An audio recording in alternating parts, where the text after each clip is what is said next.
नहमदुहु व नुसल्ली व नुसल्लिम अला रसूलिहिन नबील करीम। नाज़रीन अस्सलामु अलैकुम व रहमतुल्लाहि व बरकातुहू। नाज़रीन, आज की गुफ्तगू, आज का उन्वान बहुत ख़ास और अहम है। रजात के हवाले से कुछ बातें करूँगा। रजात का ख़ात्मा कैसे किया जाए, जादू जिन्नात की वजह से रजात हो गई हो तो उसको ख़त्म कैसे किया जाए, इसके लिए एक अमल भी दूंगा इंशाअल्लाह। और अपने कुछ तजर्बात भी आपके सामने रखूँगा जिनसे आपको बहुत फ़ायदा होगा। आपको पता चलेगा कि रजात की वजह से क्या क्या नुकसानात होते हैं। जादू के तोड़ के लिए, जिन्नात और शयातीन को दफ़ा दूर करने के लिए, भगाने के लिए वजीफ़ा करना चाहिए।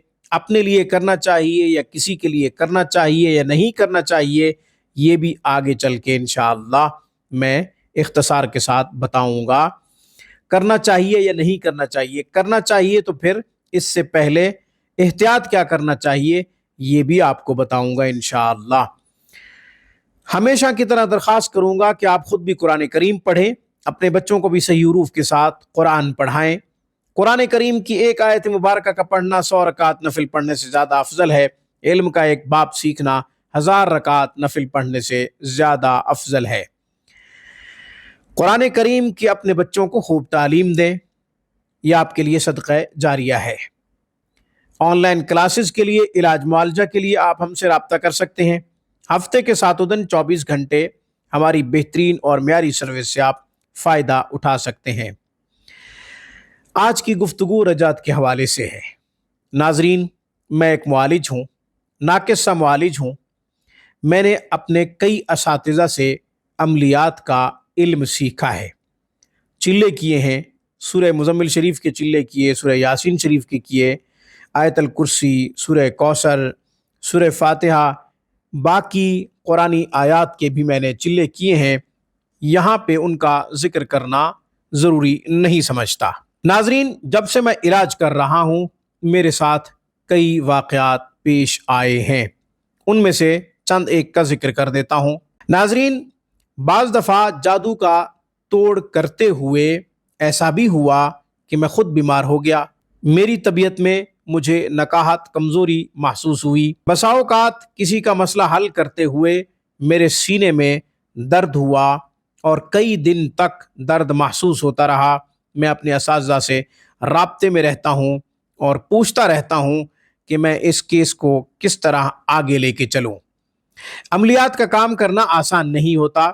सही तरीके से किया जाए, ओरिजिनल तरीके से किया जाए तो आसान नहीं होता। किसी की आग में कूदना इतना आसान नहीं होता।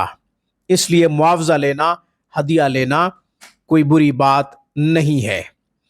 नाजरीन, इसी तरह घर की छत के ऊपर गोश्त के टुकड़े गिरते हुए आंखों से देखे हैं। सेहन में हड्डियां गिरती हुई आंखों से देखी हैं। कई कई माह तक कारोबार बंद रहा, कुछ भी नहीं आया, पैसों की किल्लत रही, पैसों की कमी रही। ये भी मेरे साथ हुआ है। नाजरीन, इस तरह मेरे पड़ोस में एक शख्स है, उसने बगैर सीखे हुए अमलियात का काम शुरू कर दिया। उसका कोई उस्ताद नहीं है, असातिज़ा में से किसी से भी नहीं सीखा, ना कोई चिल्ला किया, ना किसी से इजाज़त ली, अमलियात का काम शुरू कर दिया। जिन्नात को छेड़ा या फिर जादू का तोड़ कर रहा था। रजात हुई और ऐसी ज़बरदस्त किस्म की रजात हुई कि उसका बेटा पागल हो गया, दिमागी तवाज़ुन खो बैठा। अब तक हज़ारों तरीक़े, हज़ारों जतन कर चुका है कि मेरा बेटा ठीक हो जाए। वो मेरे सामने भी कई दफ़ा आया और आके रोया कि मैं इसके लिए क्या करूं। तो मैंने यही समझाया कि आपको चाहिए था कि आप सीखने के बगैर ये काम शुरू ना करते। डॉक्टरों से इलाज करवाया है, आमिलीन से इलाज करवाया है, अभी तक रजात ख़त्म नहीं हुई और 2-3 साल हो गए हैं। तो किसी का इलाज करने से पहले 1000 दफ़ा सोचना चाहिए कि मैं ये काम लूँ या ना लूँ, इलाज करूँ या ना करूँ। हम जब कोई मसला लेते हैं, इलाज की गर्ज से जादू का तोड़ करना चाहते हैं, तो हम उसकी अच्छी खासी जांच पड़ताल करते हैं, अच्छी तरह उसकी तशख़ीस करते हैं और ये मालूम करते हैं कि जिन्नात और शयातीन کتنے طاقتور ہیں جن سے ہم مقابلہ کرنا چاہ رہے ہیں یا جن کو ہم دفع دور کرنا چاہ رہے ہیں، وہ کتنے طاقتور ہیں، ہم یہ پہلے اچھی طرح دیکھتے ہیں۔